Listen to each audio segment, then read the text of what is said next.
వరంగల్ జిల్లా మత్స్యశాఖ కార్యాలయంలో ఏసీబీ రైడ్స్ చేసింది. లంచం తీసుకుంటూ ఏసీబీకి చిక్కాడు ఫీల్డ్ ఆఫీసర్ హరీష్.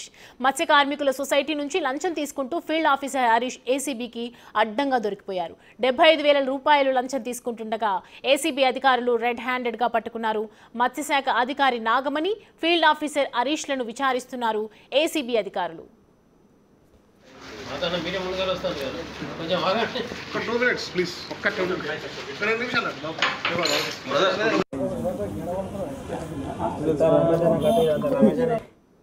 రైట్, అంశానికి సంబంధించి పూర్తి డీటెయిల్స్ అందించడానికి మా ప్రతినిధి వేణు మనకి అందుబాటులో ఉన్నారు.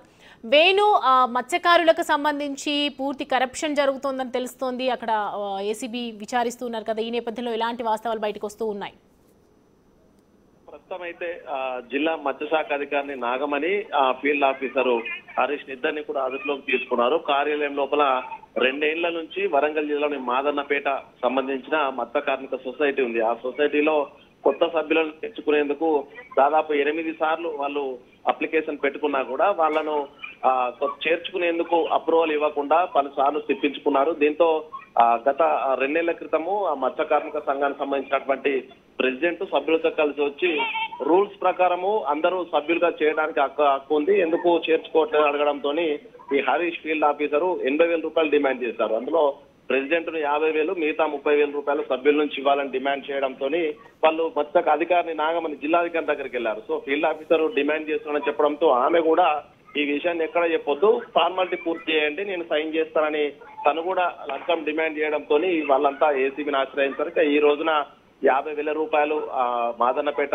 మత్స్య కార్మిక సొసైటీ ప్రెసిడెంట్, అదే సభ్యులు మిగతా 30,000 ఇస్తుండగా హరీష్ ను పట్టుకున్నారు. సో హరీష్ ను ఈ సంబంధించినటువంటి డబ్బు ఎందుకు తీసుకున్నాం అని చెప్పడంతో నాగమణి ఆదేశాల మేరకు తీసుకున్నాం అని చెప్పడంతో ఇద్దరిని అదుపులోకి తీసుకుని ఆ కార్యాలయంలో దాదాపు 2 ఏళ్లుగా పెండింగ్ ఉన్నటువంటి ఈ సొసైటీకి సంబంధించినటువంటి రికార్డ్స్ కూడా స్వాధీనం చేసుకున్నారు.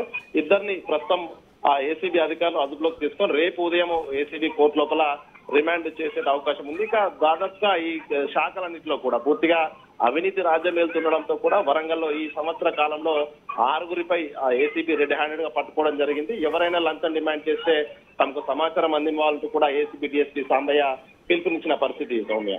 ఈ శాఖలో ఉన్నటువంటి వాళ్ళు ఎవరైనా ఇంతకు ముందు ఏదైతే అధికారిక గురించి సంబంధించి కానీ ఏదైనా కంప్లైంట్ చేయడం కానీ, పెండింగ్ వర్క్స్ చాలా ఉన్నాయని చెప్పడం కానీ, వాళ్ళ వద్ద తీసుకెళ్లడం కానీ ఏదైనా జరిగి ఉంటుందా? ఏం చెప్తున్నారు అంటే వారి వర్క్ కి సంబంధించి ఎక్స్పీరియన్స్?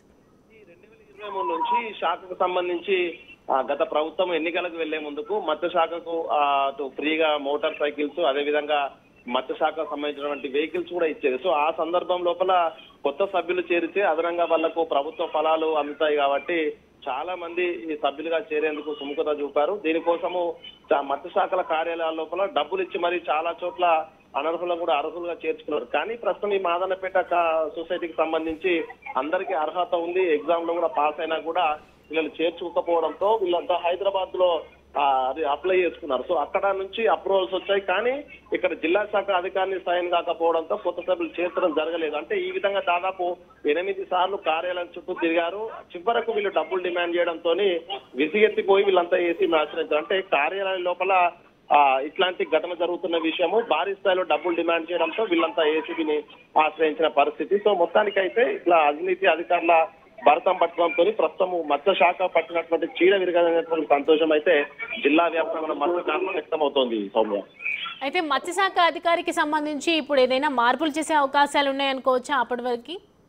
అంటే ప్రస్తుతము గత 2 ఏళ్ల నుంచి కూడా మత్స్యశాఖ సంబంధించి రాబోయే రోజుల్లో మత్స్యశాఖకు అటు వెహికల్స్ కోసము, అదే విధంగా ఈ కుల వృత్తులకు సంబంధించినటువంటి సంక్షేమ ఫలాలు ప్రభుత్వం సిద్ధమవుతుంది కాబట్టి కుల వృత్తులకు సంబంధించినటువంటి సొసైటీ లోపల సభ్యుల చేరిక ఓవైపు గీత వృత్తి, అదేవిధంగా కుమ్మరి సంఘాలు, మత్స్యశాఖ సంబంధించిన సంఘాలు, సో ఇవన్నీ కూడా ఇప్పుడు ఎందుకంటే చేప పిల్లల పంపిణీకి బదులు డైరెక్ట్ బెనిఫిట్ ట్రాన్స్ఫర్ కూడా చేద్దామని ప్రభుత్వం నిశ్చయించుకుంది కాబట్టి డబ్బులు వస్తాయి ప్రభుత్వం నుంచి. అంటే ఇవి లబ్ధి పొందేందుకు సొసైటీలో సభ్యులు ఎక్కువ ఉంటే లాభాలు ఎక్కువ, వాళ్ళకి అమౌంట్ ఎక్కువ వస్తుంది. సో దీంతో చాలా వరకు ఈ కార్యాలయంలో కూడా నిశ్శబ్దంగా ఈ లంచావతారాలు పనిచేసుకుంటూ ప్రజల దగ్గర డబ్బులు తీసుకుంటూ పనిచేస్తున్నారు. సో మొత్తానికి ఇట్లాంటివి తరచూ జరుగుతున్నా కూడా ఎప్పుడో ఒకసారి ఇట్లా ఏసీబీని ఆశ్రయించడంతోనే బయటకు వస్తున్నాయి. మొత్తానికి ఈ ఘటనతో ప్రభుత్వము అసలు ఈ మత్స్య శాఖలు కానీ ఇతర సొసైటీల ఏర్పాటు శాఖలకు సంబంధించి అసలు ఏం జరుగుతుందనేది పూర్తిగా నిఘా పెట్టి వాటి యొక్క అధికారుల లోపల కూడా ఒక సూపర్విజన్ జరిగితేనే కొంత అవినీతి అయితే తగ్గే ఆస్కారం అయితే ఉన్నది చర్చ ఉంది. Right Venu, thanks for the updates. 2 minutes please. 2 నిమిషాలు